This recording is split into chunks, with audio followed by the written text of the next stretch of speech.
And we're going. Hello, everybody. Welcome to the Hicks from the Sticks podcast. We're back. We are. The boys are back in town. We were on a bit of a hiatus there. I don't know if anybody noticed, but probably nobody noticed. But Not very many people. We were gone for all of the pretty much all the month of December. Mhm. Kind of figured all you folks out there were probably getting sick of our voices. I know I was. I was too a little bit, not gonna lie. Yeah. No, when you listen back to it, we got pretty annoying voices. Yeah, a little bit. Probably top 10 all time. Top 10. Yeah, not good. But Mhm. anyways, welcome to the Hicks from the Sticks podcast. We're in 2023. First reported by the Hicks from the Sticks podcast. This is the new year now. New year, new me. Yeah. Is that what the kids say nowadays? That's what all the kids say. I think every single girl out there, whenever they post a picture on their Instagram, the caption is always "New Year, new me." Gotcha. Could use a little creativity. Yeah, good. So, but on that note, before we go any further here, new year, new me, Devin. Yeah. You got any New Year's resolutions? No. I don't really believe in New Year's resolutions. I think if you want to do something, you just do it. So, you know what? That is very smart. But in that same sense, this is a new year. It's a new leaf turning over. Yeah. I'm sure there's things that you want to do better in the year 2023. Well, do you have those things? And I'm not. Maybe you've already started. You know what? There's definitely new things I want to do for the podcast, but I think what about yourself personally? Not really. I don't know. I could lose some weight. Okay, so that was gonna be mine. Is that about it? Got to hit the gym a little more. Okay, that's one of the things. It's it's funny because we're already damn near halfway through January. We still haven't gone, but you know how there's always that. There's always those memes that go around after, and like the reason why I see them is because on social media I watch some of like the gym culture stuff, even though I never go to the gym anymore. Yep. And so you know how everybody's New Year resolution is that they're gonna go to the gym, lose some weight. Yep. So usually in January, the gyms are usually packed. By the time February comes around, it sizzles off. But I've been seeing all the memes going around where it's people in the gym are all pissed off and stuff because there's extra people there. If you're an avid gym goer and you genuinely get upset that other people are going to the gym, you're a piece of shit. I don't think that is an unnecessary. I don't think that's an uncalled for statement. Yeah, if people go to the gym to better themselves, that is true. And if you get angry because there's more people there, it's like work out from home. Yeah, that's fair. Right? Yeah. It's a public space. Get over yourself. Yeah, I would say so. For example, when Devin and I eventually do go to the gym, which who knows, that might not be soon. That's neither here or there. But when we do eventually go, if people are mad that we're there, they can go fuck themselves. Yeah, that's a good way of putting it, I guess. Yeah. Good way of putting it. Yeah. But also, my other New Year resolution, you gotta start drinking more water. Have you been doing that? Not really, but that's because my good drinking cup, my Yeti cup, is in my truck, and I haven't thought to go get it yet. I was using it for a bit. I was, filling it up and actually drinking water, but gotta stay more hydrated out there, boys. Gotcha. I don't know what the stat is. I'm sure if I had, some sort of research device in front of me, my phone's kind of, an arm's length away from me, so I don't really want to grab it. But I bet you there's a stat out there that if you drink more water and if you're more hydrated, the health benefits are probably through the roof. Well, probably hurt less to pee, that's for sure. Yeah, no doubt. It wouldn't come out as a sludge. Oh, that's disgusting. I'm sorry y'all hear that. Yeah. But anyways, welcome to the bunkhouse. Yes. We're in the bunkhouse here. We're sitting on Devin's flowered couch. Yep. In this house, new podcasting couch, probably most likely. You'll see us a lot on this couch. For the time being, if you're only allowed to enter this house if you are a certain amount of dehydrated. We take a pee test before you enter the house. Yeah, it must be at least you have to be at least like mid to dark shade of yellow. I was dark yellow. Dark yellow. Yeah. Okay. I was being nice. It's got to be very, very dark. That's the only way you're allowed in this house. But yeah, no, we're here today in the beautiful town of Olds, Alberta. But yeah. So we talked about ourselves. What's gonna be new for the podcast for people that are listening? All right, folks. So we got some stuff in the works here. We're gonna need your guys' support more than ever. This is gonna be a big year for us. We're hoping to do a lot more this year. Yep. Devin's back to olds, everybody. I know Yeah. Devin's been holding off trying to tell everybody because he knows now that he's up here, everybody's going to be asking him to party and stuff. And like we just spoke about, Devin's trying to cut back on the weight a little bit, doing a little good for himself. As I'm sipping a Ryan Coke. As he's sipping a Ryan Coke, Roll yes. rum After we and just Coke. got some wings, which are probably not the healthiest things to get. Nope. But hey, it's tradition. You get wings on Wednesdays with the boys. But now that we're back up here, Devin and I are living together. We figured that we're going to be able to do the podcast a little better for you folks. And we got some big plans, like Devin was talking about. Devin, do you kind of want to touch into those a little bit? Yeah, so this is going to be a big year for us. Obviously, I think last year we kind of just did the podcast. Just testing the waters. Just testing the waters. It did take us for a year to test the waters, but you know what? We were just kind of figuring it out. But now we're able to, after looking at other podcasts and seeing what we are able to do, there's a lot more that we can do. And I think that we're going to try and attack that this year. So for starters, I've always talked about the YouTube. The YouTube is going to come up. Yeah, guys, we are going to actually make something of our YouTube. So if you're one of those guys like Devin, who every time he has lunch, he puts his iPhone sideways and he puts on some farming YouTube videos or whatever, we will have some content out there for you guys. So stay tuned for that. We got a lot of farm visits and just other kind of weekend vlog things that we have planned. The idea is to base it around a lot of egg stuff. So again, farm tours, us at Tall Timber Cattle Co. Hopefully some stuff like that, and what other egg stuff, but also maybe just oddball videos like day in the life of podcaster. Yeah, maybe. You never know, folks. And also we're gonna be putting all of our podcasts out on YouTube. So if you're currently watching this right now on the YouTube, you will notice that we got Milo in here. We got special guest. And if you're not watching, you're not gonna know what I'm talking about. But he's chilling right now. He's chilling. He's looking very, very handsome, like a wise old oak. We also have some ideas as well for this podcast specifically. I don't know if you wanted to dive into this, Dev, but we're thinking of switching it to a 1 episode per week. We're going to test out the waters, I think, for January, February, maybe March. 1 episode a week. This will mean it's a longer episode because we do like the longer interviews. So this could reach up to 2 hours for an episode. And it's just going to make it a little easier on our parts to do one. I know the one criticism that we got when we first started this was people liked the episodes a little shorter because then they had something, because they would just listen to it to their commutes essentially to work. But if it's a longer episode, that just means you listen to half of it, one part of the commute and half other, right? If that's kind of what your goal is there. So it still should work in our minds. With 1 episode a week, we're able to do more stuff outside the podcast. Yes, exactly. So which then leads into our next part. Me and Mason are both hopefully going to get more involved in the community, hopefully with some events and stuff like that. You definitely should see our name more out, and especially the Central Alberta, if not all of Alberta region. Yeah, for sure. And like we said, stay tuned for the YouTube stuff. We're planning on getting more involved with there. We're looking at potentially some new equipment to get to help us out with that. So just stay tuned. And to my last point, a big part of this will be sponsorships. So first of all, little shout out. If anyone wants to sponsor the podcast, our contact information is in the description. Feel free to email or DM us. But that's what we're hoping to do, is we're just going to expand the podcast and go big this year, grind a little harder. I mean, we're together, we're in the same building now, so it's going to be a little easier to hold each other accountable and just go for it. So that's right, folks. So we need your support now more than ever. So tell a friend. And tell that friend to tell a friend. I knew you're good. Awesome. All right, where are we going with this episode, though, Dev? We got to do some entertaining shit here. We should go a little easier on this episode. Okay.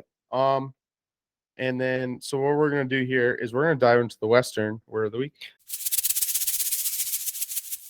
All right, let's do it. This is everybody's favorite segment, especially mine. This current segment isn't sponsored by anybody. I know in the past year I would always make up some bullshit stuff saying that Tesla was sponsoring it or whatever, but fuck Tesla. Yeah. Yeah, Elon Musk, you're a bitch. Yeah. Anyways, all right. This is the Western word of the week. So, Deb, do Yeah. you know what grappling irons are? Is that just tongs? No, Is it any kitchen utensil? not a kitchen utensil. No, not even close. I will give you a hint here, though. It is a piece of equipment that you would use when you're riding a horse. Grappling irons. Bridle? No. Reins? No. Saddle? No. I don't Okay, I'm know. gonna give you one last hint. If you don't get it after this hint, you're just dumb. You wear them. Oh, chaps. No, a grappling irons. Are chaps made of iron? I don't know. Grappling iron. Think about it. A knife? No, you wear it. I have no. Oh, spurs. Thank you. All right. So grappling irons. Ah, It's a slang name for spurs that they used back in the Wild West. So next time you are riding your horse or you're going to a rodeo or whatever, and you see a guy wearing spurs, nudge your buddy on the shoulder or whatever and say, "Hey, guy's got a nice set of grappling irons over there." mm-hmm. So there you go, folks. There you go. There you go. Are you gonna do two or just one this Do you week? want two or do you want one? You know what, Mason? Let's give the folks two. You know what? That's a big ass book, and we got a lot of words to go through. So Yeah, but we also got a lot of podcasting to do as that well. is true. Okay, So here, I'm just crossing this one out. Okay, just because I don't want to do duplicates, folks, I'm making sure to cross it out. I did not prepare for two, so just stay tuned with me here. Okay. Okay. What do you think the long-haired partner refers to? a horse? No. I don't know. Okay. Buddy who hasn't shaved his pubes in a while. Are you talking about yourself here? No comment. No comment. The carpets match the drapes. I don't know. I don't know. I have short facial. Oh, you talking about my mustache? No, that's what you say to some. Okay, so this is usually something that you say to somebody when they're like ginger. Oh. You say, "Do the carpets match the drapes?" Essentially, you're saying, "Do your pubes match your hair? Same color." I mean, yeah, they are the same All color. right, cool. Right on. Right on, brother. That's pretty wicked. All right, long hairs. It's a slang name for the men of the early West who wore their. Oh no, long-haired partner. Sorry, this is long-haired partner. Okay. Okay, I sorry. These were right side by side. What the cowman sometimes calls his wife, Oh. the long-haired partner. Oh. I mean, that makes sense. It does. That should have been an obvious one on my part. It should have. That's my bad. That's my bad. You know what? We had a couple of drinks at Wings. And having one right now. We're feeling good. Feeling good. Feeling buzzing. You're buzzing, but the brain isn't really firing properly. brain So, firing. so yeah, next time you see your significant other, even if they don't have long hair, call them the long-haired partner. Mm-hmm. There you go. That's right. All right, Mason. Thank you. Good You're job. welcome. All right, before we get into our next segment, the market update, I'm going to go off of what sheet we got here right now. Okay, actually, are you talking about our little recap here? Since I thought we would tell the folks kind of like what we did during the big thing that we did during our little break. Yeah, for sure. So we were on our little hiatus there.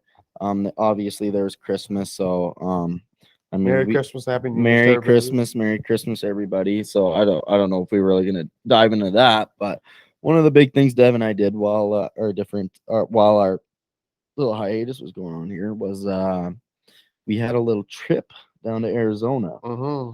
So that was my first time going to Arizona. That was also my first time. Hadn't been to the States in a while, just in general. I hadn't really had like a vacation in a while.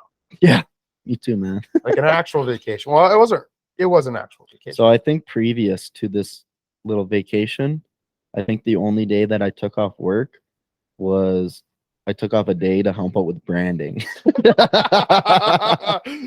So I mean, it had been a while. Yeah, and the only times I ever took off was branding and to go chop corn. Yeah. So Dev and I were very hard workers. If any of our employers are listening right now, yeah, we actually care a lot about the business, a lot about the company, so don't give a shit about that. But no, we took some time off. if you're somebody who's been listening to a while, you will recognize the name Massimo. Mm-hmm. He's our friend from Belgium who trains horses for cutting and cow horse. And so we were helping him haul some horses down to Arizona. Mm-hmm. So we were driving all the way down, made a nice little road trip out of it. Yeah. Didn't do a lot of sightseeing because we were just driving. Okay, but what was probably the coolest part of the road trip? So it was a 3-day trip. What do you think the coolest part was? Coolest part was the fact that you can buy beer in any gas station down there that you stop in. I would say I got 2. All right. I got 2. So the coolest scenery was, so in Arizona, to get there, you have to go to the northern part of Arizona. Yes. So on the northern part of Arizona, the Utah-Arizona border, you go from these high mountains to this desert, like instantly. And it's like Cars. It looks like the movie Cars. Yeah, we're talking about Radiator Springs here, folks. Yeah, basically. Yeah. And I thought it was so cool because on the 3rd day we left Cedar City, Utah. Shout out to actually Cedar City because we stopped in a bar there. We can talk about that a little more. It was actually for a town in Utah, heavily surprised. Met way past expectations. It was pretty wicked for Utah, especially. You know, we're in Mormontown there, so anyways, we drove from Cedar City and we took some back road, weird secondary to get to our final destination of Cottonwood, and it was so cool because we were up at like 10,000 feet at one point, and then after that, it was like snow-capped mountains, whatever, and then by the time we got down to the bottom, it was like Radiator Springs. Yes. So I thought that day was cool scene-wise. The second coolest thing was this gas station in Montana. Oh, that okay. Where I could walk in there, I could buy a bottle of water, a can of dip, a saddle, a gun, like an AK, and a brand new pair of jeans, all in the same store. Yeah, so this store, folks, this gas station, it was a gas station. Gas station. Literally, there was an entire section that was dedicated to Western wear. They had a whole aisle just full of boots, like Western nice shoes, boots, like good boots. Yes, and they had shoes. They had Twisted X's and all that kind of stuff there as well. They had, just like literally a whole quarter of the store. There was also all of just these nice Western shirts, jeans, all that kind of stuff. You go a little farther back, there's a lot of like just like stuff to deal with horses. Yep. All that equipment that you would use. There were saddles, blah blah blah. There's then on the other side of the store, there was a lot of like hunting stuff. And then if you dip back into the far corner, they had pretty much like any gun that you could possibly want. There was like these, assault rifles and these sick ass pistols. Like, yes. It's definitely a little bit of a culture shock there, that's for sure. And then obviously they had their little section. They had a pretty big section where they had, liquor and snacks and energy drinks and all that. But that was, and the funny thing too about that gas station, if I recall correctly, there wasn't a lot of pumps outside. Like it was a pretty average. It was like a 6 to 8 pump. It was a pretty average looking gas station, but then you go inside and it's like, holy fuck, are we in PV Mart right now? Right?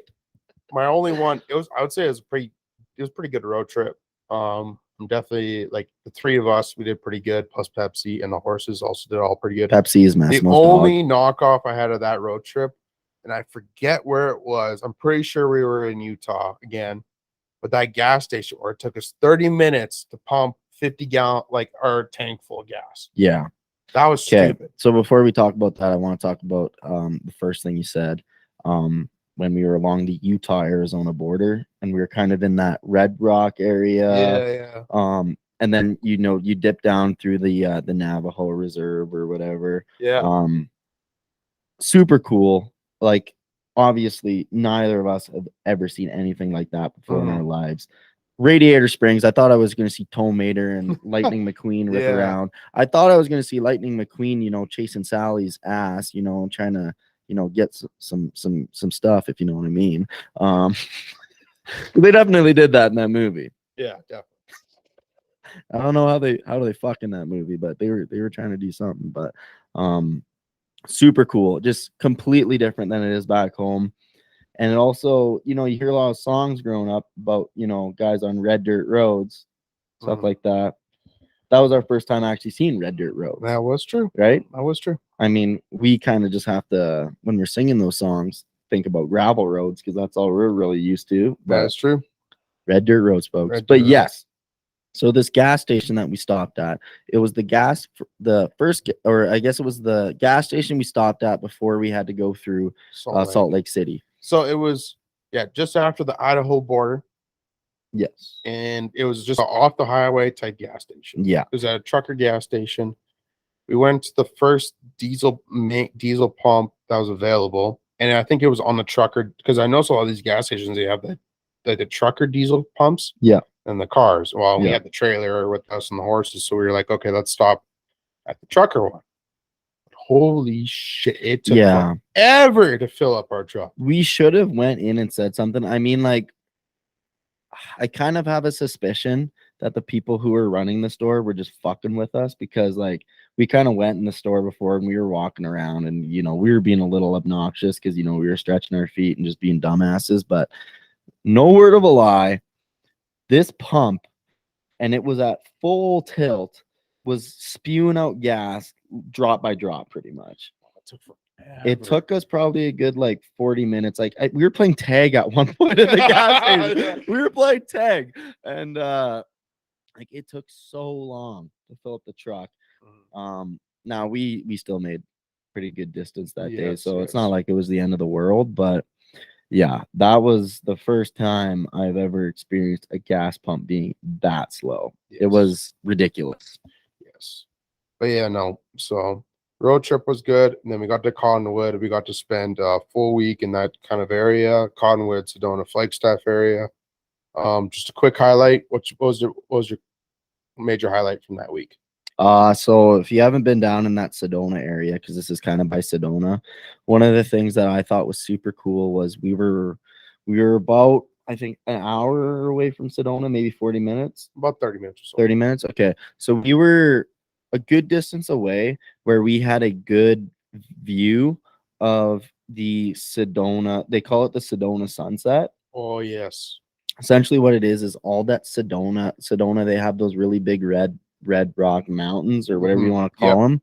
And the material that they're made out of, the sandstone or the quartz or whatever's in there, I'm not a is it geologist? Is that people who deal with rocks? I have no clue. Yeah, I think so. All right. Geographist. I don't know. Geographist. I don't think it's geographist. I think it's geologist. But anyways, what happens is for like 15 minutes every night while the sun is setting, it's at that perfect height and where the light beams off of these mountains and it just glows up. Like it gets so bright.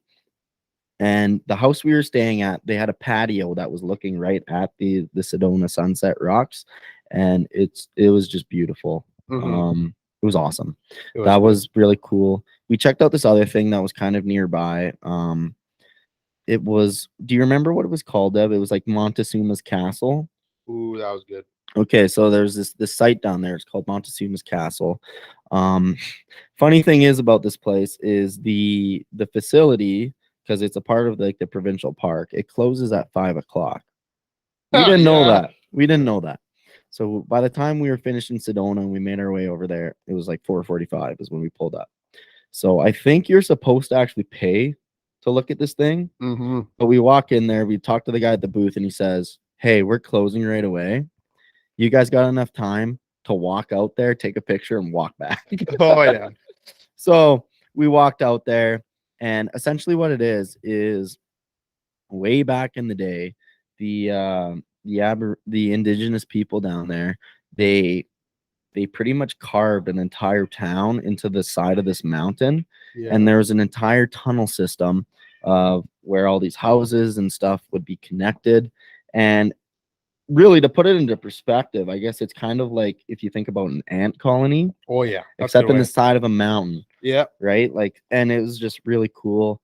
They kind of had some stuff down there where they had some visuals of what it actually would look like on the inside. So it was cool to look at.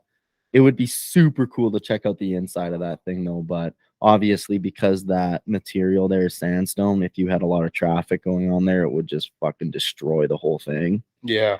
But that was really cool. Yeah. And then I guess my last thing that we checked out while we were down there that was really cool is Cottonwood was really close to this one former mining town. It was Durango. No. Jerome, Jerome. not Durango, folks. Oh, It's called boy. Jerome. It's this old mining town. It's literally like on the top of a mountain, and it's like it's like federally protected now. Oh, So all the buildings there that are still like original are still there. Like there was a bar there that we stopped in for a bit, and you could tell that like hardly any of the place had been touched.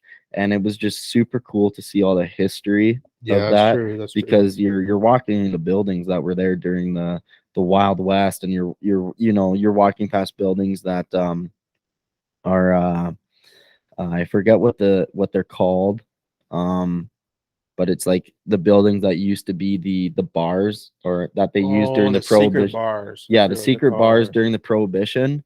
Fuck, what were they called? I forget. Taylor told us. Shout Yeah. out to Taylor on the Taylor Butherson. I don't remember her last name. Something like that. Taylor, you're good shit. Taylor, if you listen to this, shout out to her. Thank you to her. She kind of shows us around the whole Cottonwood Flagstaff area, so shout out to her. But Taylor, you're a beauty. yeah. But anyways, yeah, so we checked out. Apparently, like some parts of that town are haunted as well. So it's a pretty eerie little mining town, but it was good shit. So I mean, we didn't do too much sightseeing down there. Didn't even hit up the Grand Canyon or anything like that, but it was still a good trip, and it was still pretty exciting to see. What other kind of points do you have to make about? Just one. One of my major highlights was I did not expect to go to Arizona as a Canadian and go skiing. Yeah. So we went skiing in Cottonwood's only about an hour away from Flagstaff, a city called Flagstaff, and I guess there's like 2 ski resorts in all of Arizona, and one of them is in Flagstaff. So shout out to Taylor again. She took us skiing, and she was able. Us up. Yeah, she hooked us up. She was able to get us lift tickets for free, and rentals were pretty cheap at the one shop in town there. So yeah, no, I didn't think my first ski sesh of the year would be in Arizona. Yes, I remember us going to the Walmart, like we were told, oh, there's skiing, and like instantly all 3 of us were like, we're going skiing. Like, yeah, we're going. Like, right away, we're going. But like, then screw Vegas, we're going skiing. Like, yeah, and then but then it came with the problem was we didn't pack. We had no ski gear, so we literally went to Walmart and we all bought these like full on camos, like wet, like slush suits, you could call them. I don't know, like they were pretty much just like pants. Yeah, like rain pants and a rain jacket. And then we just scrapped to get Taylor helped us scrap together all the different gear and stuff like that. And like we looked like like what she would call Jerry's. Yeah, we look like a bunch of Jers out there. I was wearing a wild rag on the ski. I was wearing my Carhartt sweater with the camo pants underneath, and like some helmet that was one size too small, and sunglasses. Like we looked very out of place. I got a lot of people staring at me because like we weren't wearing ski goggles as well. We were just wearing the helmets and sunglasses. So there's definitely a lot of people giving us dirty looks, being like, who the fuck are these idiots? Little did they know we come from a place with a lot of skiing, so fuck them. Yeah. But it was decent pow. Well, there's no pow. There was no pow. No pow. But it was decent skiing. It was a lot more than expected for Arizona. I thought there'd only be like 3 or 4 runs open, but the whole mountain was open. And yeah, you couldn't go out into the bush and ski and stuff like that or whatever, but it was decent otherwise. You know, I'm not a big skier regardless, so I mean that was good enough for me. Yeah. That was more than good enough for me. Now, we talked about some of the good things. Now there obviously were some bad things. Do we want to touch on those as well? Yeah, it snowed while we were down there. Okay, so Devin and I, while we were packing, we like FaceTimed and we were like, all right, what are you packing? What are you packing, Dev? And both of us were like, dude, we're going down to Arizona. It's gonna be so fucking hot. You know, we're gonna be wearing shorts and t-shirts the whole time. It's gonna be wicked.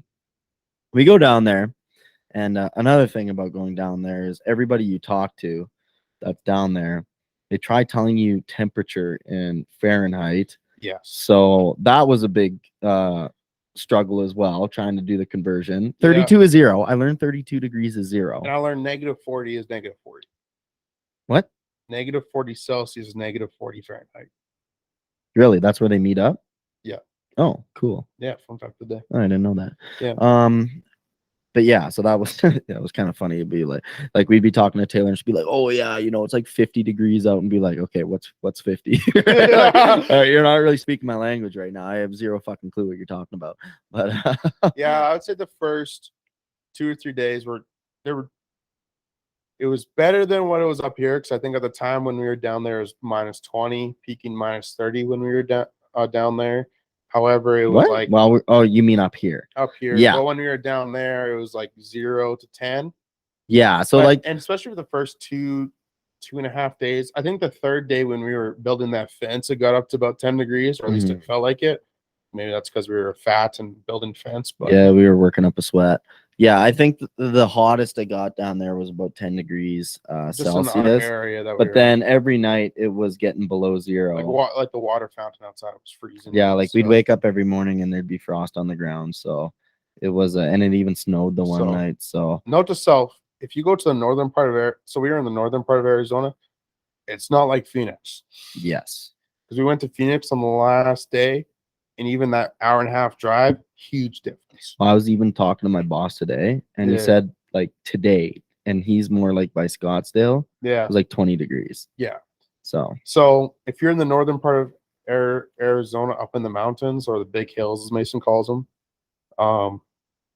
it's cold. Yeah. Not cold, but colder. Yeah. During our drive down, it was a big topic of discussion. You kind of had to be there, but we had a big debate over if some of the stuff we were seeing were just big hills or mountains. So obviously, we got some mountains in Alberta here. Some of the stuff down there, I don't think they were quite mountains. Yeah, but we were going through Montana, and you were also calling them big hills. Some of those were only big hills. They weren't mountains. I'm pretty sure that was the Rocky. What? Pardon me. I'm pretty sure those were the Rocky Mountains. No, some of them didn't look very rocky. They look like big hills. I know. But yeah.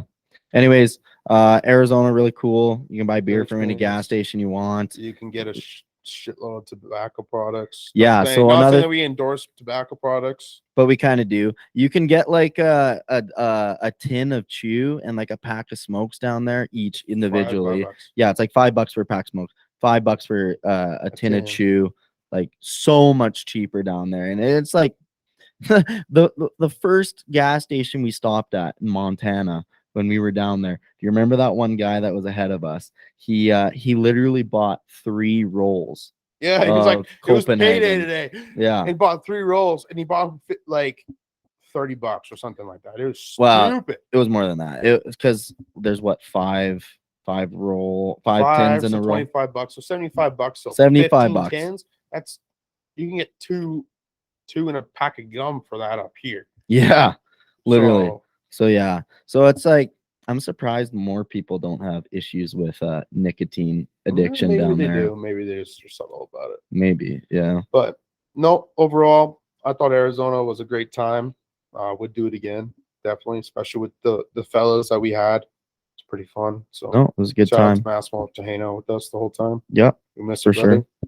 But anyways, before we get into actually the interview, which we recorded back in December with Anna, or Anna Livingston, I'm pretty sure her last name was. Yeah, no. Let me just do some research on her last name real quick. But all right, Mason, do you want to shout out a couple people that throughout the past year they've helped us out with either with the podcast directly or indirectly? Yeah, for sure. So first I want to shout out Bar Double Diamond, Bethany. She's somebody who's been a big supporter of ours through her social media account, and we've worked with her as well, being a brand ambassador. So use promo code HICS10 on any of her sites. I think she's still on Etsy just for now. You could correct me if I'm wrong. I think that might change. I think that's subject to change.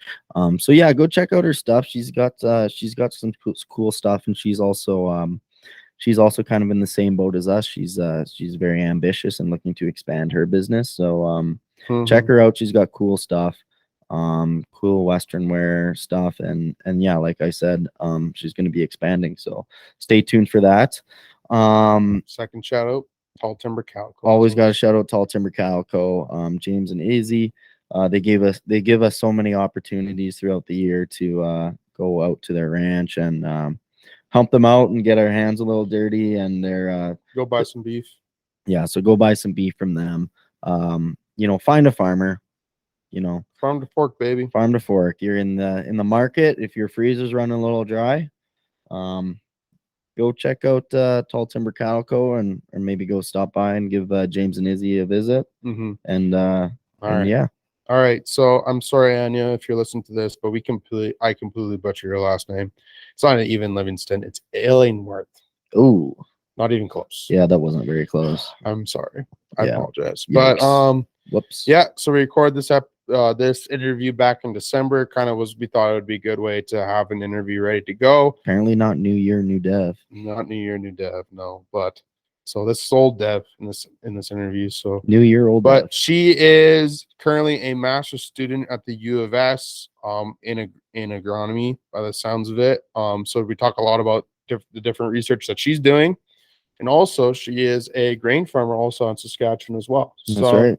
I think I thought it was a great interview. So. Yeah, it was good. I remember it being good. If I'm going to be completely honest, this was like a month ago that we recorded this, so I don't really remember what we talked about, but I just remember it being a good interview. So I think you folks are going to enjoy this, and yeah, like we've already said, stay tuned for all our podcasts and all of our other stuff we're going to be doing in the future. Follow the socials. We aren't going to be as active on the socials as we have in the past, but it's going to be better content. Well, it depends. We're going to be more active, but you're not going to see as many just goofy TikToks nowadays. We're going to dial those back a little bit.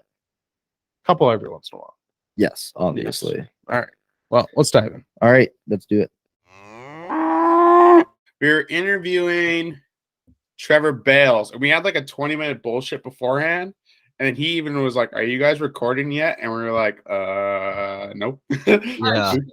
So we're learning. He was like, "What the fuck? Why weren't you recording? Like we were talking about all this good stuff, right?" And he was like, "Yeah, like Joe Rogan. He always hits record right away." So yeah, there we go. Now we're not gonna miss anything. So yeah, now we start recording right away. All right. Well, welcome to the Hicks from the Sticks podcast with your hosts Mason and Devin. Today we have Anya. Illingworth. It wasn't that complicated, Dev. It's Illingworth. Right. One I, two L's, and another I. Yeah, got it. Awesome. Well, thanks for coming on, Anya. Do you want to introduce yourself, where you are, who you are, stuff like that? Sure. Yeah. So, like they said, my name is Anya. I grew up on a grain farm in Saskatchewan, so just outside of North Battleford. Saskatchewan. Ooh, yeah, crime town. That's what I call home. Do you like always make sure that you like don't go to that town like as much as possible? It's like you only go there as a last resort. Yeah, honestly, it's like oh shit, my leg just got caught up in the auger. I'm all chewed up to shit. I guess we better go to town and go to the hospital. But other than that, it's like no, we just stay at home. Yeah, honestly, especially avoiding the hospital in NB as much as possible, definitely. But I'm lucky, like, my farm is in between where I live now and there. So usually I just go straight to the farm, and I only go into the city if I absolutely have to. Yeah. It's it's an interesting place. But yeah, so I grew up there, and then I moved to Saskatoon in 2018 because I was going to be doing my degree here in agriculture. So graduated with that in April. So I got my agronomy degree, minored in horticulture. And then I decided to be a little bit crazy and decided to do my master's instead of going out to work. So that's damn now. Smart. Masters. Sounds like a lot of school. Yeah, it's like they say that you can do it if you're really keen in 2 years. But most people take like 2 to 4 years, I would say, even to do it. So the degree was 2 years, and then the master's was, if you're very keen, like you said, big if, it would take another 2 years. So you're looking at 4 years altogether, then? No, a degree is 4 years, Mason. Oh, so your degree was 4 years, and then another 2 to 4 on top of that for your master's. Yeah. So damn. I'm hoping I can finish it in 6, but. That's wishful thinking, I guess. You're going to be a permanent resident of Saskatoon for some time then. Yeah, I want to get out of here, though. That's fair. Okay, right off the bat, best and worst things about Saskatoon. Best thing, the cuisine. I would say like they have a lot of local places that you can eat at, which is very different from where I grew up. Worst thing, just like being in a big city, like growing up on a farm, I'm not used to people even just like staring in my window at night. It's like you have to think about that kind of stuff when you're in the city. It's like, oh my God, I actually have to close my blinds at night. Otherwise people just watch me sit and do my Don't forget to stuff. lock your door, eh? Lock Yeah. your door. That's a big one. That was a big change for me. It was like, oh shit, I should probably lock my door at night. Well, and also locking your car door too, probably too, eh? Like locking all doors. Yeah. I forgot to lock it one day this summer, and someone went through my car and stole my change. So I was like, oh, that's nice. Yeah, go figure, eh? They got all, $2.49 in the cup holder there.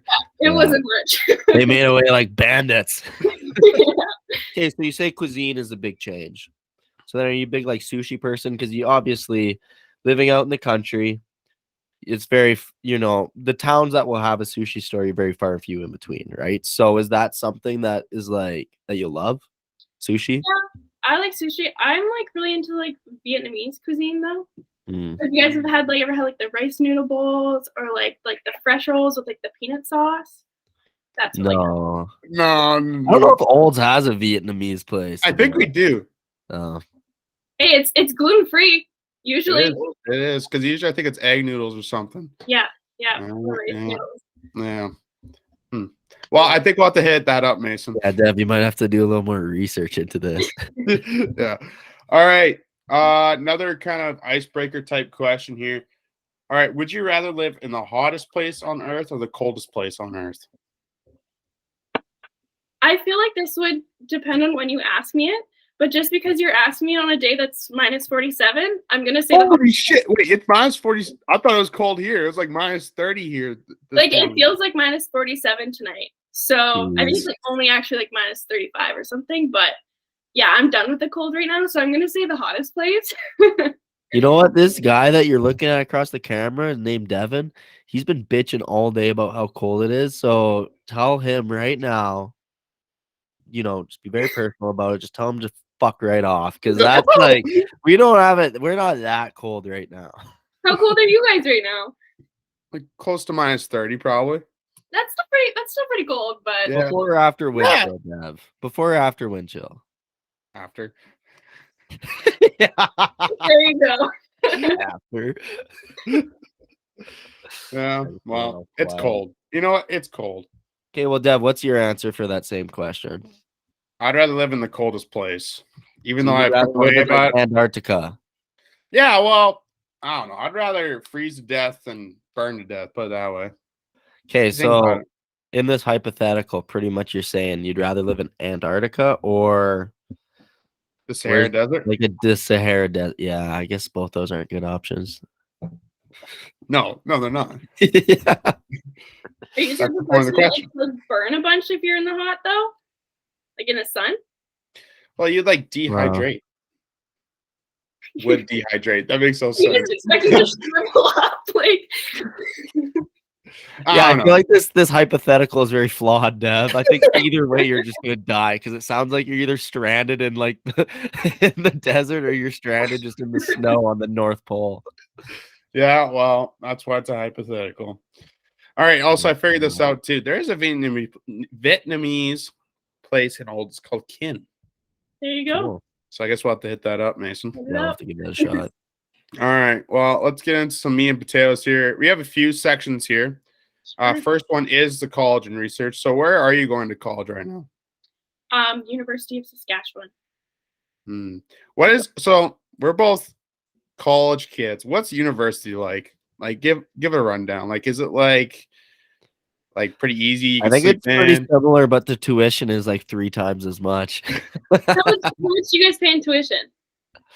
I I think per year, it was like $5,000 a 5-6 year. grand, 5-6 Yeah. grand, something like that. Okay, yeah. I would say like for our degree program, it would be like a little bit more. Like ours, it all depends on how many classes you're taking, but like usually you're looking about like $8,000 a year in tuition, Mhm. and then you got to get all your textbooks and stuff on top of that. Which is another like grand, maybe 1,500. Yeah, honestly, I didn't really read textbooks though. So you didn't buy them. Yeah, I was just like, no, it's fine. But then in my master's program, my tuition's like $4 or $5 grand. I think it's a little bit less, which is nice. But yeah, university life. I feel like it's similar to your guys' like college. Like you just take the classes that you want, and you have the rest of the day off. And if you want to be studious, you can be studious. If you want to drink beer every day, you can do that too. But yeah, I think like our classes are decently hard depending on what program you go into. There's definitely some that we always call like the easy electives, which are the fun classes, and then there's some where you end up crying every day. So again, all depends on where you're at, but yeah. So the thing with the U of S there as well is it's very egg focused in certain sectors of it. Is there like a certain section of the university that's just related to egg? Because like I'd say that's probably one of the main differences between college and university is just the campus size of everything, right? Just the facilities and everything there. So is there like a certain wing of a certain like building that's just where all the egg students go to, or is it kind of dispersed all throughout the campus there? We do have our own building. So like we have our complete own egg building, and it's actually like one of the nicest ones on campus. It's very pretty. But like, especially when you're just doing your degree and you're taking your undergrad courses, it's kind of weird because sometimes you'll have like an agriculture class, but it won't actually be in the agriculture building. You're kind of all throughout campus too. But for the most part, like most egg students just hang out in the egg building. Like on your downtime, we have like a lounge and stuff that you can go to. Yeah. What was your farthest walk from like one class to another? Probably like 10 minutes, and that's how long you get between classes. So yeah, like you, as soon as the professor said you were done, you were packing up and you were running. So what these universities should do then, they should invest in some of those like Lime scooters. Except they should make them free, because if you're already paying that much on tuition, they should have like a boundary on it. Set like a little satellite boundary where if you get outside of the university, like, you know, perimeter or whatever, then it just stops working. And then students could just use those scooters to get from one class to another. I think that'd be pretty smart. I like that idea. I like your idea, Mason, but it's also flawed because we live in Canada and it's cold. And there's snow everywhere. Nice. So they would almost have to have put tracks. some winter tires. Put some winter tires on it. Like studded tires? I don't know. Or maybe tracks. Have the people who are supposed to be clearing snow do their job. I don't know. Maybe. The nice thing about our campus is like we can actually go to almost every single building through like what we call our tunnels. So they're either like underground or they're like skywalks. Yeah, Dev, so they don't even have to go outside. Oh, that's cool. Actually, that's cool though. You have that. My idea still works. Yeah, I guess so. As long as there isn't any stairs, that might be problematic. Yeah, or like waiting for an elevator, you might be take a little longer. No, they've got to build a big ass ramp that you just drive like straight down, get a lot of speed. Yeah. What was one of your favorite classes that you have taken? Probably I took a disease course, and the professor is actually now my supervisor. So he's kind of the one who got me interested in diseases. It was very interesting and kind of went through all of like the typical diseases in Canada that you would see in your field crop production system. So yeah, that was definitely a high-end one. Mm-hmm. Well, that's got to be pretty helpful as well for back home at the farm. Yeah. I do like a lot of our scouting, and even like this past harvest, I was like looking in Dad's field, and I was like, "Oh, Dad, you have blackleg here," and we were harvesting. He's like, "And you just stop looking. I don't want to know." And I was like, "Okay." Out of sight, out of mind. Yeah, exactly. Yeah. Another question. You an official part of the Aggie Club as well? Like no, wait, you guys don't have an Aggie Club. Agros. It's an Agro. Yeah, it's like it sounds way dumber than Aggies. I am not. No, I never was like on part of the industry thing. No. And even so like the big party that you guys do there, it's like what's that big party that the Agros do, Dev? I don't remember. Egg bag drag. Egg bag drag, yeah, that one. So you wouldn't go to that? I do go to that, but like So we have like our official like members of our agro thing, and then you just like everyone can go to it though. So like I go to the events, I'm just not part of like the leadership, I guess. Do you have to pay to be an agro? Pardon? Do you have to pay to be an agro? Is that why? Yeah, like you have to, it's like a $20 membership, but then if you pay the $20, like you get discounts on drinks and stuff at the bar. So it's like it's worth it. It's worth it. Yeah, it sounds like it would be worth it. Do Interesting. you get like a free hat as well? I wish, no. Some people like if you went to the bar used to steal like a cup that said agros on it, but that would be it. Yeah, because I was I don't really know how it is now, but I'm pretty sure the Aggies and Olds, they like they don't get a discount on drinks or anything like that, but I'm pretty sure everybody gets a free hat, don't they, Dev? Yeah, you get a hat with your thing, and then a couple other small things here and there, but that's about it. Yeah. Mostly though the hat. And the hat this year was actually pretty sick. Dude, it was fucking sweet. Yeah. Anyways, that's another side note there. Actually, I have one more question. We're gonna get more into the farming in a little bit here, so you don't have to dive too deep into this. But you said you were taking like a disease class. Are you planning on doing like agronomy maybe beyond the farm in the future? Or are you all kind of planning on just staying within your guys' family farm? I think my plan is to mostly actually work like off farm and then always part time on the farm. Yeah, for sure. Yeah. So like what I'm doing right now, do you guys want me to talk about like what my master's specifically is about? Yeah, let's just get into it. Yeah. Yeah, we were about to get into the research stuff too, whatever. So feel free to let the ducks fly. Let her buck. So our master's program here, it's what we call like program based or thesis based. So basically my entire time here is spent just specifically looking at one research project. So we do have like a few classes that we take throughout the course, and they kind of pertain specifically to whatever we're studying in. So like, for example, for me, I'll try and take disease courses or like anything about like yield or anything like that. And then what I'm looking at specifically is I'm looking at Fusarium head blight in cereals. You guys know? Have you seen that? Yeah. So it's like a very common disease here on the prairies, and management options they're tough because obviously you can say you want a crop rotation for people, but not everyone is going to have like a 10-year rotation. It's just not realistic. And then there are like resistant varieties, but not completely resistant. So we get like moderate resistance. The disease is still present. So ultimately what my project is looking at is fungicide timings. So right now it's really tough for producers in the prairies or kind of all around the world, because when you're trying to spray for this disease, you spray for it when your crop is flowering, which is like a 2 or 3 day window. So like most producers can't actually hit that window. So kind of what my project is looking at is if we can expand that a little bit to a little bit later and kind of just developing and perfecting what the optimum timing actually is. And then I look at it on 4 different cereal crops. So I look at it on bread wheat, durum, winter wheat, and barley. Gotcha. And so I guess I got a couple questions with that, because through my scouting, I've actually this year I saw a couple fields that had Fusarium in it. Are you looking at different products as well, or like how does that, like when it comes down to the actual chemical, like are you looking at different groups and stuff like that as well, or no? I am not in my study, because mine is like we don't want to just focus on the timing aspect of it. So we kind of expect that like with the different products, they're still going to have the same, like the timings are still going to be the same no matter what product you use. So I'm specifically looking at like Carumba, which is just like a basic that is registered for it.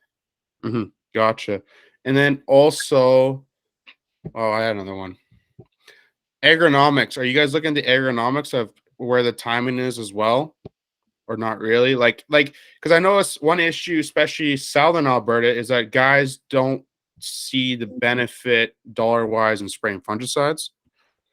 So do you have to almost explain the agronomics through your study as well, or no? Yeah, like I'll explain throughout it like the yield component on it. Unless you would save on that.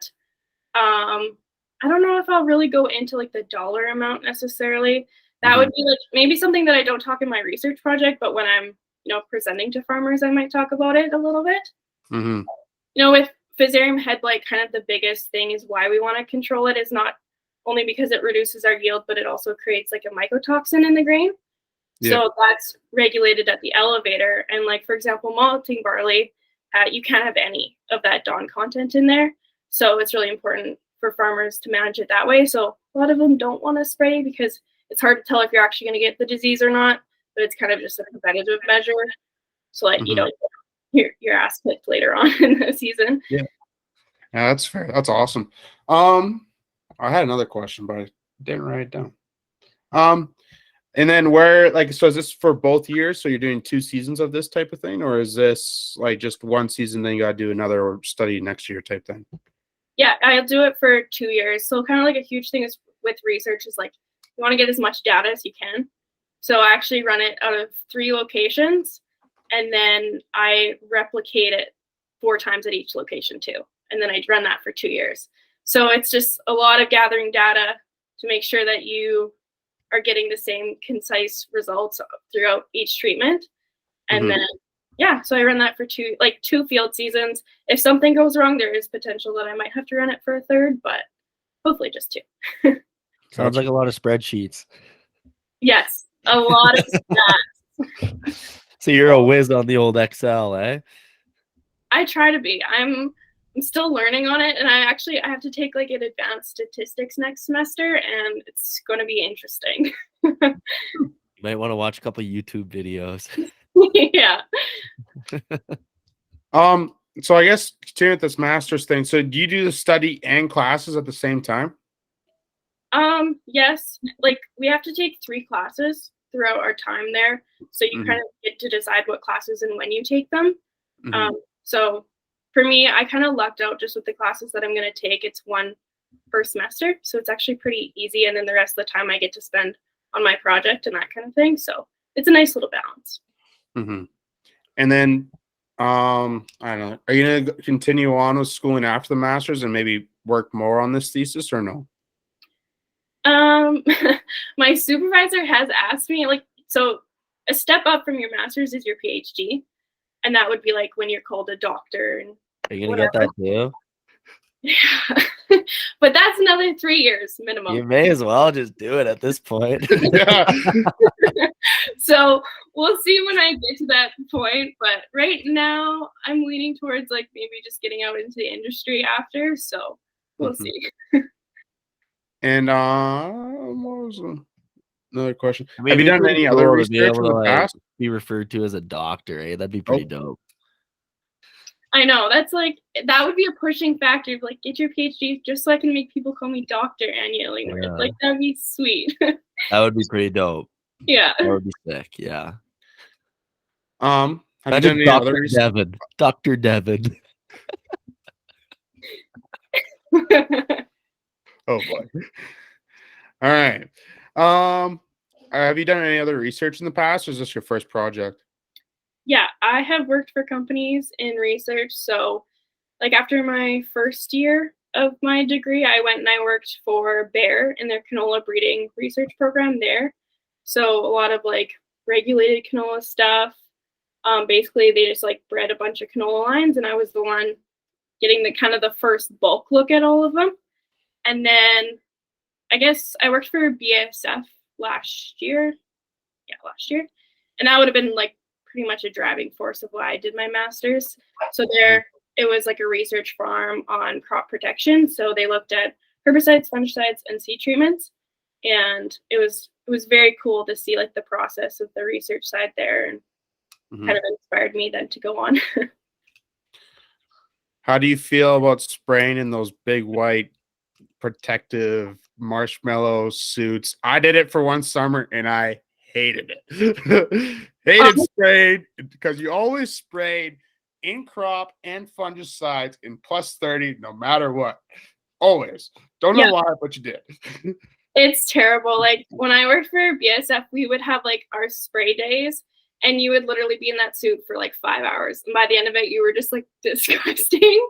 I actually have a funny story though from this summer, because like I did all my spraying here in Saskatoon by myself. And I'd gone to a wedding on the Friday, so didn't get to bed till 2 a.m. Woke up at Obviously, right? woke up at 5 a.m., drove to the city, so that's like an hour and a half. Show up, get all my spray equipment ready, get out to the field, because it's going to be plus 35 that day. Everything under the sun went wrong. Like, I lost my glasses in the field, my sprayer stopped working, my chem spewed everywhere, my suit ripped, like, just like everything. And by the time I sprayed, it was like literally plus 35, and I don't think I've ever been so hot in my life, so it was terrible. You know what? I feel like you could just take the angle though and just pretend that you're like an astronaut, and then you could make it fun. You could like turn it into a game almost. Honestly, I think the best part about spraying in those suits is when someone like drags by and the look that you get, because they're like, what kind of toxic research are they doing over there? That they have to wear Like, hey, you realize the meth lab is over that way. What are you doing on this guy's field? Exactly. Well, even too spraying those suits, the worst part is the mask too, because you get all like the sweat. Flashbacks.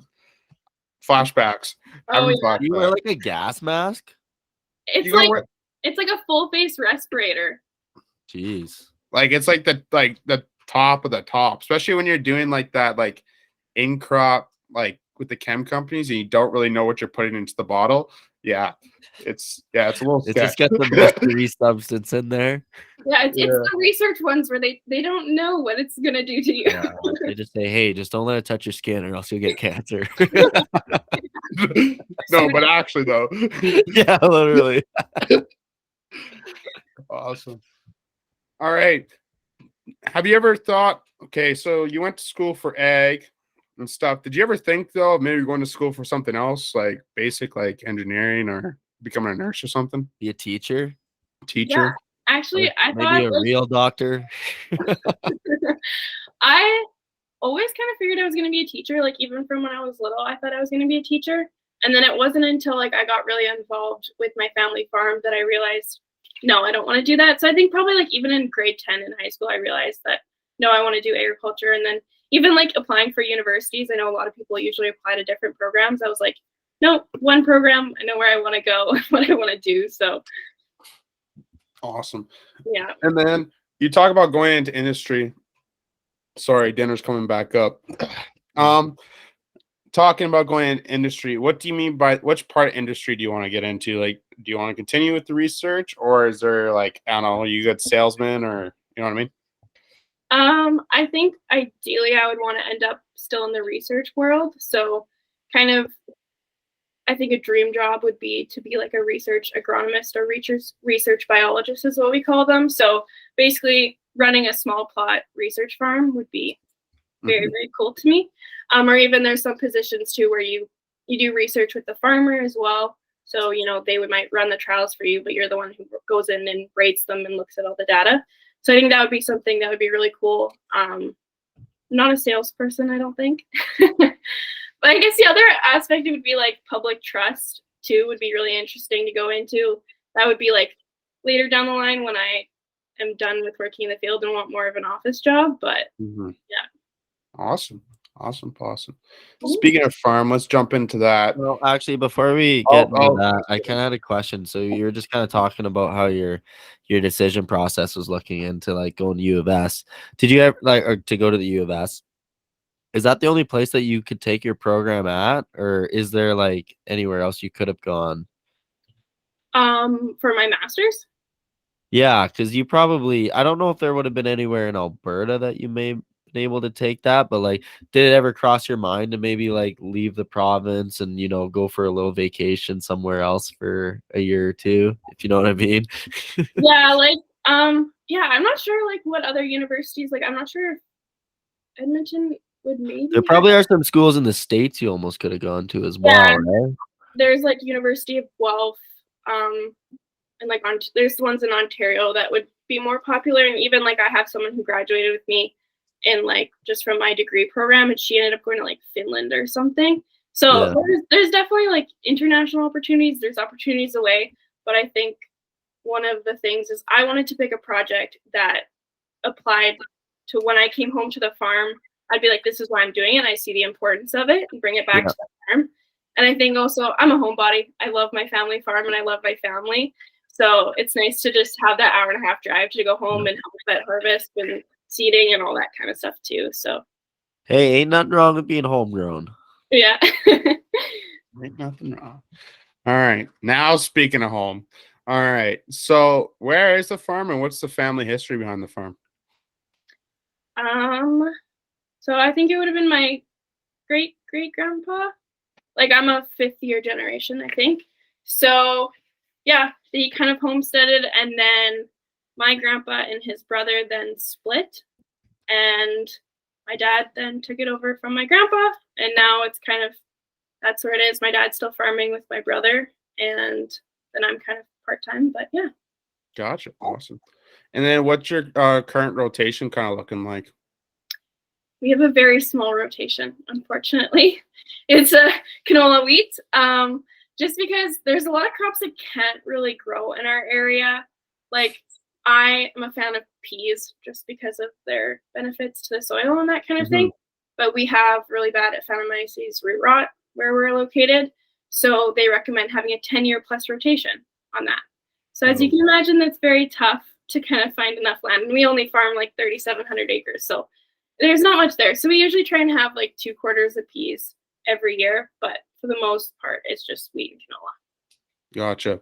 And then you talk about how it's tough to grow certain things. Like what are the growing conditions like? Or is it quite a dry climate actually up there? Or do you guys get quite a bit of rain? Are the pH levels quite high? Like stuff like that. So I feel like we are kind of an average spot, but like we can't grow lentils. Like our soil just doesn't do well. We're not hot enough to grow anything like chickpeas or corn or anything like that. We do get a decent amount of rain, I would say, compared to the rest of the province. Like even last year with like that huge drought, I think we did better than some places, but yeah. Gotcha. All right. And then I'm going to touch on something that might be kind of sensitive as of this past year, canola. How'd your canola do? And did you guys have the same issues that everyone else seemed to have this year with low yield? Yes, we did. And you know what? It was actually very sad because when I worked at BSF at that research farm, I worked on the course. So I worked on the seed treatment. That was very excited, and we were so excited to be releasing it. And I saw firsthand the benefits of it. And then all of a sudden it just crapped out this year. And I was like, what the heck? So it was interesting to see. But yeah, like our canola, we have like pretty bad flea beetle feeding in our fields. And I think partly the reason is Dad likes to put his canola in before a lot of his wheat. So kind of our canola around in our area is some of the first stuff to come up. So we do have a more of a pressure there. But our like, it was like the seed treatment didn't even work this year almost. Like they chewed us. Yeah. And then just weird germination issues throughout, like for like the first 4 weeks almost were still just really weird. But it did kind of bounce back and like even out, but it was definitely not as good as it should have been. And then did you guys have like, because I was mostly scouting down here in like the Left Bridge, I would say south of Blackie, the border type of thing.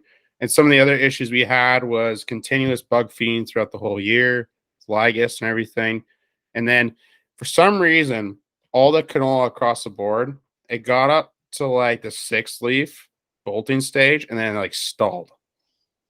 Did yours do the same or no? It did not, but that's interesting. It was weird. It like, and the Canola Council came out with some like thing where they were like, oh, there's like a hormone imbalance or whatever.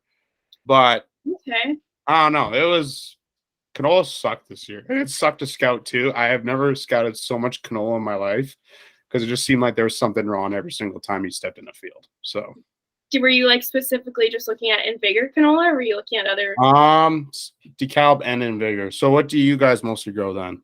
We've always just grown all Invigor, but actually next year we're expanding actually because of last year. So we're planning on doing like a few pioneer varieties and that kind of thing just to see what's out there and see what our opportunities are there. And then do you guys swath or straight cut? We mostly straight cut everything. we do usually kind of just as like a farm strategy, we put in an earlier season variety and then we swath it just so that we can get started right after our peas usually, and then knock a couple quarters that way, and then we usually straight cut the rest of it. But And I guess then if we're talking about variety type things, what's your favorite variety? Just tossing one out there. oh goodness, 343 maybe. 343. Yeah. I have not heard that one before.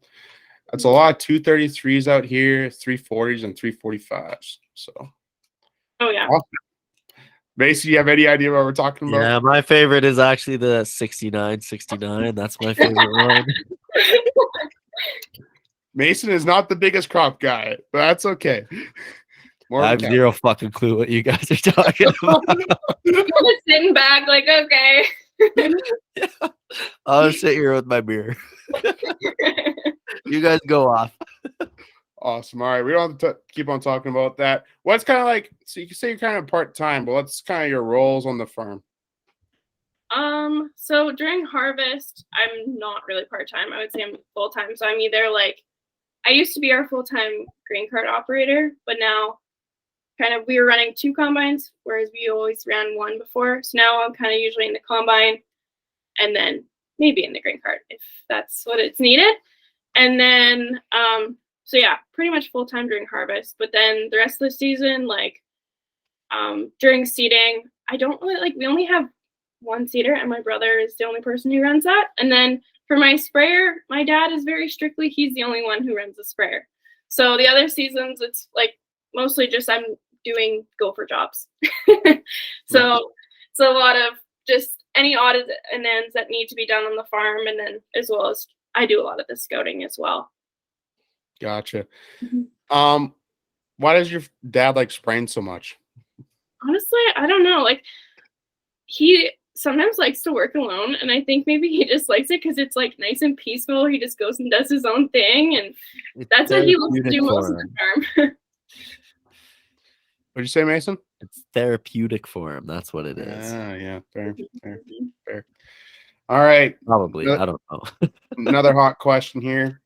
What's favorite color machine, red or green? Red. Red? Nice. Wait, what type of red, though? Because I think I've seen multiple different types of red on your TikTok page. That's where we found you. So yeah, we're red, but we're versatile. So it's like not the typical red, I guess. But it's the red and gold, not the red. So you don't care what kind of red, just red in general. Yeah, yeah. Like on our farm, I honestly don't think we've ever had John Deere, except for once Dad used like this. I don't know. He made some contraption. We had like 110 bushel wheat out in the field, and it was for a mixture of reasons. It was way later, and so we had swathed it, and then it snowed. Ooh. So we were trying to get it off. So Dad made this contraption with like a swather and like a combine pickup header, and like basically went up and like fluffed it all. Oh. And so that was the only time we've ever had a John Deere thing on it, because we used our cousin's John Deere swather for it. Gotcha. Cool. Awesome. All right. And then you also back to duties then. You said that you kind of do a lot of the scouting on the farm. Do you want to do like a scouting for dummies? Like you're starting posts, you put the seed in the ground, and from then till harvest, what's the scouting cycle look like? Kind of do one for dummies for maybe some of the cow guys that just don't know or anything like that. Yeah, so basically, first get it in the ground, you're looking at when it's first germinating up. Canola, you're going to be looking at specifically flea beetle feeding is a big one, because you're going to want to put that application on right when it's a cotyledon and it's small. So you got to keep a close eye on there. And then from there, you're kind of just doing, if you want to do plant counts, you can do plant counts when they're nice and small so that it's easier to count them. And then you're going into your in-crop season. So you're looking at your weed pressure and making suggestions there for herbicide applications. And then from there, you kind of get a little bit of a break. And then you go into kind of how is it flowering?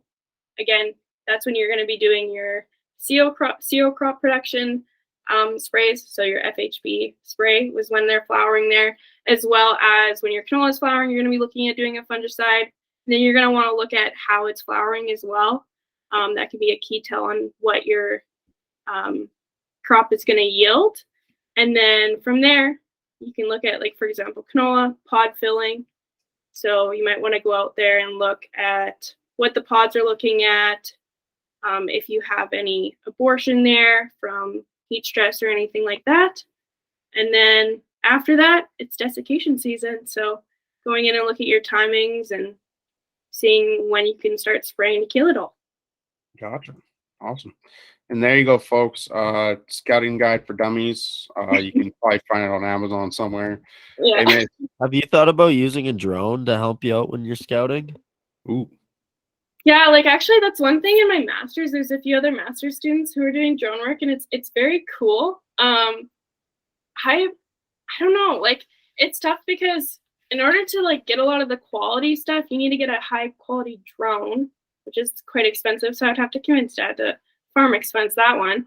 But like I don't know, it would definitely be interesting to do it, and I think it'd be cool for videos too. Like that would be a big thing.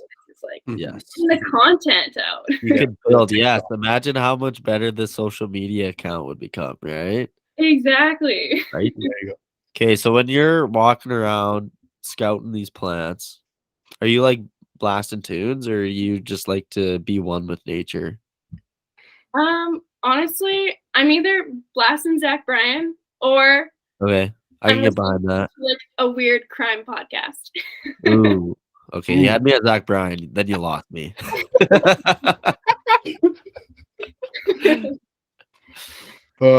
Awesome. Well, don't they say that like if plants are listening to a certain kind of music, they like grow better? What? Where did you hear that? I saw this somewhere. Okay, I know it's a true for cows that if they're listening to classical music, they produce more music or more milk.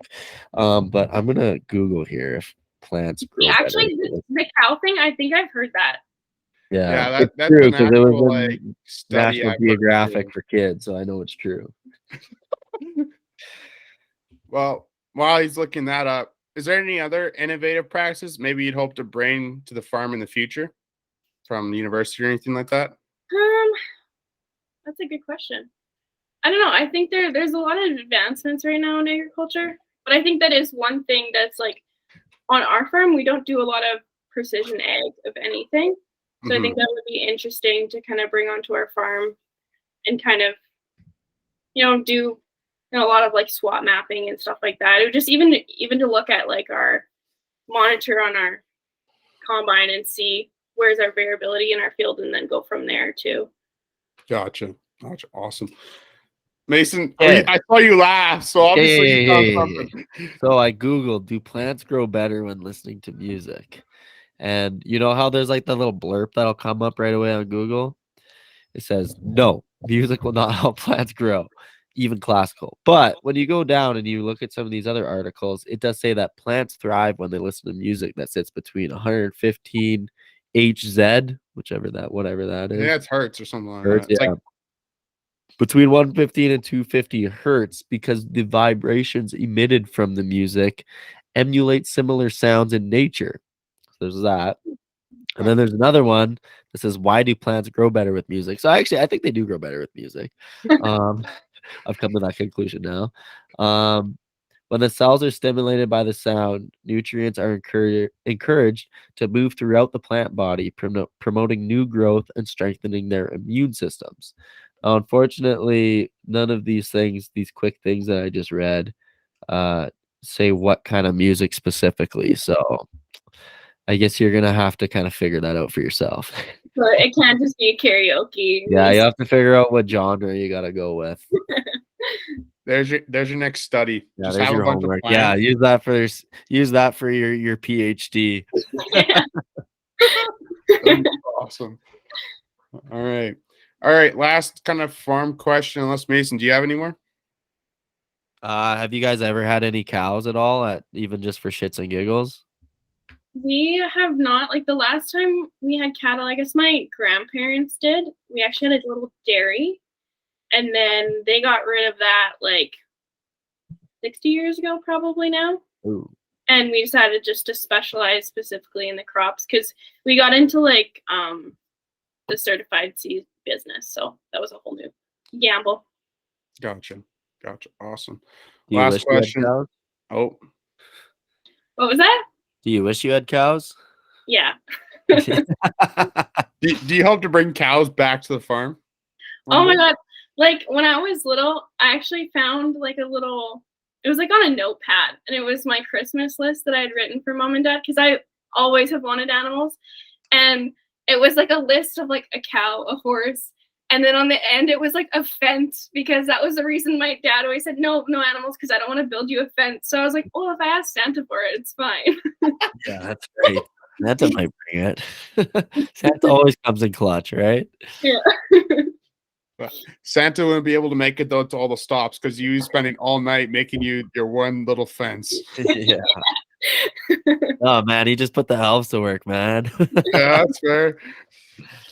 You just hear a bunch of pounding outside on Christmas Eve, and your mom's like, "Just don't worry about it. Yeah. It's Santa's elves." Just the workshop out there. Yeah, it's a sweatshop. Oh, that's bad. All right.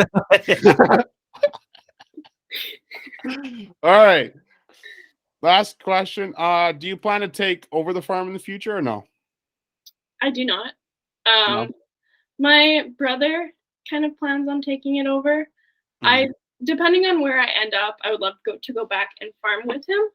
But I think, especially me doing my master's, I think my job is going to kind of take me different places. So I was kind of always prepared for that I would end up somewhere else. So we'll see. Gotcha. Fair enough. Well, if that is the case, I know you were talking earlier about how you wanted to stay at U of S because it was close to home.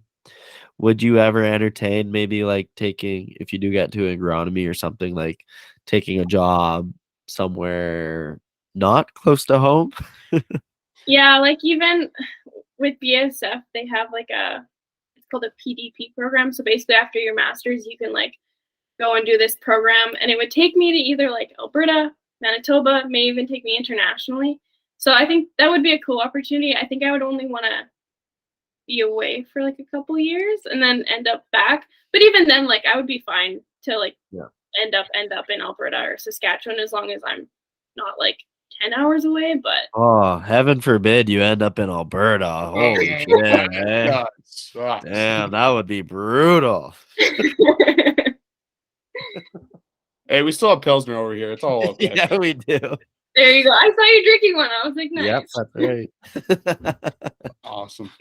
Gotta get that green diesel in, yeah. Oh man. All right. Next kind of we got two more segments here. Not too long, but we got two more segments. First segment is the TikTok. We name it the TikTok section of the Tic Tac or the how did our one buddy say that? I don't know. Was anything of the Tic Tac or something like that? That's how we found you in the first place. So how did you get your TikTok started, or did that just kind of just happen? Like, is there a story? Honestly, no. I don't even really remember starting it all that much. I think, to be completely honest, I think I posted it because I wanted, like, I was like, oh, cool, like I'm a girl who farms. And then it turned into something completely different from there. But yeah. Interesting. There any goals with it, or are you kind of just freelancing it? Right now I'm freelancing it, but I think I kind of mentioned before that I would be really interested in a job in public trust. So I think that's something that I've always wanted to take it into more of like an educational platform. So I think that's actually something that I plan on doing next summer. Now that I kind of got my feet running a little bit and I know what my master's looks like, I want to do, let's see if it actually gets done. But this is what I'm planning, is doing like a weekly scouting thing and kind of go through every week kind of what I'm doing on the farm or in my master's, and then kind of walk through there. And, you know, even just like as a resource for other students too, like weed identification, disease identification, I think would be really cool. So we'll see. But yeah. Gotcha. I'm looking at your page right now. You got 24.7 thousand followers. What was like the first main video to like blow up? And like, was it one of those things where it was like, because you see those people every once in a while where they'll just have one video that goes viral and then they just blow up from there? Was it kind of that sort of deal, or has this kind of been like collective growth over time? I would say for the most part, it was collective. But I think actually the video that got me the most followers was like, it would have been 2 years ago now. I posted to like, you know that Canadian song where it was like, oh, what is it? I'll have to look it up. Who sings it? I don't know. Canadian Summer, Dean Brody. No, it's like Canadian a funny. Girls. I'll go find it. But anyway, I had done that, and I like in my caption or something, I had said something about needing more Canadian followers because I had looked at my stats and a lot of them like from other places, and I got a lot of followers off of that. Okay. All right. What's like the funnest video that you've done? I'm also kind of scrolling through as well. Yeah, I've got to do that too.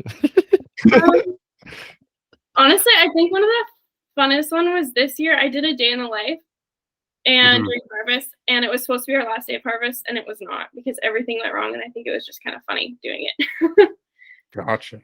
Okay, so this next question here, you don't have to answer it if you don't want to, but the one thing I've learned from TikTok is there's just a bunch of horny dudes on there. Like, have you had any like really fucked up things that have happened or like really weird comments, or like you can go too far as far into it as you want, because I'm sure you probably like had to deal with some shit.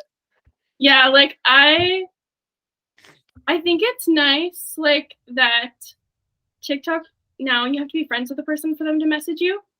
Yeah. But they can still comment on your videos, though. Yeah, I think, like, there's some, I definitely have gotten some weird ones, but I think, like, the best one was, like, some guy he asked me for a video of me, like, pumping the gas in a certain truck that I had posted with. And he was like, I want to see you in bare feet doing this exact thing. And I was like, oh, with bare feet? It was so like I was looking for feet pics, right? That was gonna be my next question. Have you ever got asked for feet pics? So I guess that answers that as a yes. Yeah. So it was a weird request. And he messaged me and I never answered him. And then it was like 3 months later, he decided to ask me again. He was like, I'll shoot my shot at once more and see. Yeah, well, yeah, shoot or shoot. Well, I mean, and then that raises the question, like, what is your number then? If some guy out there is looking to get feet pics, what's your number? What's it gonna cost them? I don't know. I don't know if I would ever do That's a good answer. I'm like, if you offer me $1,000, I might do it. But $1,000. Okay, that's your number. That's your number. $1,000. Well, if somebody offers you, say the max they could do is 800. Like, yeah, maybe. I'm like, you guys remember, I've been going to school. I'm gonna have to go to school for like 6-7 years in a row. Oh, I need to make money somehow. Student loans. You got student loans to pay off. Yeah. That's fair. That's fair. All right, I got another random one. What's a supper bus? Oh yeah. Okay. So our supper bus it's actually, I'm surprised that not more people know about this, because in our industry, like, well, not in our industry, sorry, in our location, almost like a lot of our operations have them. We were actually one of like the last ones to get one. But basically what it is it's like a handy bus that has been converted into a supper bus. So it's like, basically they've rotated all the seats, and then you have like your seats and your tables there. Some of the fancy ones even have like an actual oven and stuff in it. We're not that fancy, but yeah, it makes it for a nice meal. You don't have to sit outside or anything. Okay. Yeah, I don't think I've ever heard of anyone in this area have one before. Yeah. Usually, I don't know, just doing the tailgate or something. So that's quite cool. But you said that's like everyone in your area does that. Oh yeah, and like even one operation near us, like they always run John Deere, so like they've painted their whole thing like green and yellow and have all the decals and everything. Yeah. Oh, that's cool. That sounds pretty awesome. Awesome. Yeah, I remembered the name of the song, "Out for a Rip." Oh, Oh, there you go. there you go. I guess that would have been a couple years ago here. Yeah. Yeah. Like it was popular like quite a long time ago. Yeah. That's just when it made its tear through TikTok. Yeah. Yeah. So what's kind of the main goals then for the TikToker? Is there really no rhyme or reason to it? No rhyme or reason. I would say like I kind of just post when I want to post. It's actually it's funny because you don't really think of it as that important. And then like last year I kind of took a little break from posting and I was having people like message me and comment on my thing and be like, where are you? And I was like, oh right, people actually watch my content. This is weird. Yeah. So it's definitely like I said, I think maybe a goal would be to turn it more into like an educational and informational page, but we'll see. Gotcha. So do you have any like sponsors or have you had any brands that you've represented throughout your tenure on TikTok yet?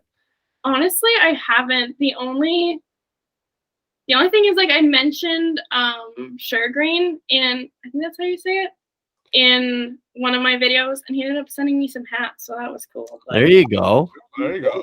That's pretty sick. Nice. yeah. So it sounds like, hey, Sugar Grain, we just mentioned you. We expect some hats. Yeah. If you're listening to this, we expect some hats. Awesome. All right. Well, I don't got any more sticky note questions regarding the TikTok. You got any, Mason? Have you ever done any of like the TikTok dances or do you like stay away from those? Because I'm very like anti doing them. Dev and I will do like certain trends or whatever, you know, like if there's a certain sound, we'll do a trend. But I stay clear of the dances, but Dev always wants to do them. So like, are you anti? Yeah, well, what are you talking about? Don't be giving me that shit. He always wants to do them. I always tell him no. So are you very anti like TikTok dancing or are you all for it? I would say I'm not anti, but I'm just not a great dancer, so I try to avoid it for everyone else's eyes. Yeah, I probably wouldn't look very good trying to do the dances, but so you feel you're doing everybody else a favor by not doing them. Okay. Oh yeah. I can respect that. Speaking of trends, do you have a favorite trend so far? Ooh. I feel like it changes every week. Yeah, it really does. Yeah. A little while ago, I thought like the ones where it was like where they did, oh, I have like a flea in my hand, and it's like no, that's squirrel in your pants. It's like squirrel in your pants. Yeah. Actually, I think the better question is what has been like the most annoying trend that has come across your feed, where it's like it seems like every other video you swipe on, it's like some certain sound or like something, and it just like drives you crazy towards the end of it. I don't know. There's that one sound where it's like, oh no. That one gets fucking annoying. Hey, you know what I'm talking about? Yeah. Mine right now is that Miss or Mr. this and Mrs. and then they have like this whole big word. That's you seen that one that's coming across yours? Yeah, that one's getting kind of annoying because that one is every other, it seems like. So I feel like especially when you're single and there's like a trend going around about like cute couples and it's just I know. Every single one about these happy couples and I'm like, stop. Yeah. I just swipe right past those. Like, fuck this.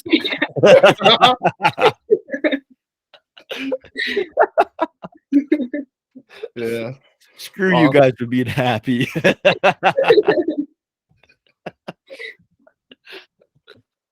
Awesome. All right, a couple random here questions just to end off.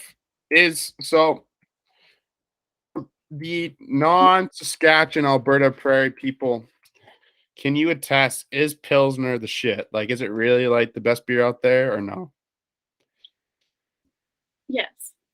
I have to say yes. I mean, I will say though, for some reason, if it is out of a bottle, it tastes even better. The can in the bottle? Yeah. Beer out of a bottle just tastes better in general. There's just an extra pizzazz to it. So yeah. It's better with glass. So we've had we've had another Saskatchewani on this I don't know if that's what you guys call yourselves, but we've had another person from Saskatchewan on this podcast before, and they claim that what was it? Bohemium was the best. Huh. Now that is another prevalent Saskatchewan beer, isn't it? Yeah, I think so. But Yeah. honestly, I don't even know if I've ever had it. Yeah, he kind of made it sound like only the old boys have it. So Yeah. But is that your favorite beer, or do you have like we ask everyone that comes on the podcast, like, do you have a favorite beer? what is your favorite beer? What is your favorite beer? Honestly, I like a blonde ale. Okay. Yeah. So Alright. like, So we're getting like- into craft beers here, right? yeah, like if you go to There like we a go. local brewery, like we have the Armory in North Battleford. Shout out to the Armory. They're a local brewery there, and they make a really good blonde ale. Okay. Okay. So if you aren't drinking a blonde ale, what's your go-to? A seltzer or a mojito. Okay. Gotcha. Okay. So yeah, Dev drinks a lot of seltzers. What is the seltzer brand that you like the most? Honestly, probably White Claw or Yeah, wrong answer. you're just like no. Wait for that. I like the Corona ones too that they came out with this summer. Corona has seltzers? Yeah, it's like lime and cactus. There's like a grapefruit one Cactus. and one other flavor. It doesn't actually taste like cactus, don't worry, but they're good. I wouldn't know what cactus tastes like anyways. I actually ate cactus once, and it was like you can imagine eating a cross between like a bean and like aloe vera. That doesn't sound very enticing. No, wait, no. Yeah, Interesting. Like, interesting. Huh. Hey, I mean, we're going out. You'll have to Arizona give the soon. Corona ones a shot there, Dev. Yeah, but I've never seen them before. maybe it's just a Saskatchewan thing. Maybe it's just a You're Saskatchewan. probably just not looking at the right places. That's probably what. Or maybe I'll take a peek. Maybe I'll go tonight and I'll take a peek. There you Yeah. go. Well, like, where can you eat cactus? I went to Mexico and I ate it. That makes sense. That makes sense. Because I think we're going to Arizona this week, so maybe I we'll go to have to try Arizona it in February. out. Oh, There you go. I there bet you you go. Arizona might have cactus, Dev. Yeah, that's what I'm or you could have saying, some like- wild cactus. How about that? Oh, yeah. We'll go out in the bush and we'll harvest our own Yeah. cacti. We can poach some cactus. Cook it up that way. Maybe we'll take my drone out and we'll scout as we're driving. I'll just drive it along the sides of the road and ahead of us to see if there's any cactus or anything like that. There you go. What are you guys doing in Arizona? We're hauling horses down there for a friend of ours, and then we're just gonna stay at their house for a week, hang out. Honestly, I haven't had a vacation since like my last family vacation, which was like 4 years ago. So, Fair. and going with the boys, obviously. So it's gonna be fun. Yeah. Yeah. Kind of nervous though. I'm probably gonna fry down there. Well, now the worst part is I'm just getting acclimatized to the cold weather here. I know that. Now is we're the gonna go worst back down part. south, get back acclimatized being warm. They're gonna come back up here. It's gonna be minus 30 Oh. for the whole week. So I just picked up our buddy from Belgium from the airport today, and he steps outside, and I see him. I give him a hug, and he's like, "What the fuck is this weather?" Because it's like there's no snow on the ground over there. It's it's still in the positives and stuff. Yeah. I was saying to him, I was like, you know what? Yeah, this isn't the greatest, but yeah, I'm kind of nervous for what it's gonna be like when Dev and I come back from Arizona. Who knows, man? Like during the middle of December. It's always could the be- worst when like you get home at night too, usually, and like you don't have your winter coat because you didn't want to bring it with you. You got to make that run out to the vehicle, and it's just like you're just like freezing. You're like, oh my god, why do I live here? That will be Devin and I, yes, to a T. Yes, because we already talked about bringing a winter coat, and we're like, nope, no winter gear, don't need it, not gonna have it. So awesome. All right, well, any sticky note questions, Mason? No. Thanks for coming on. We haven't even shouted out your TikTok yet. What is the handle? It's egg with Anya. Okay, and are you also on Instagram or any other platforms, or just strictly TikTok? Yeah. I mean, I have my personal Instagram. It's Anya_Illingworth, I think is what it is. And I usually post quite a bit of farming content and stuff like that on there. So Okay, yeah. Gotcha. Yeah, for sure. And that's how Awesome. that's how the dudes can get direct feet pics as they go to Instagram, not the TikTok. yeah, the DM's on there. All right, sounds good. Awesome. Holy shit. All right. Well, thanks again, though, and yeah. Yeah, Yeah, thanks. This has been awesome. Thanks again for tuning in, folks. Yeah, be sure to check out any of your podcast networks that you listen to check for new episodes. And follow us on our social medias, including Instagram, Facebook, Twitter, and TikTok. Yeah, thanks for tuning in, folks. See you next time.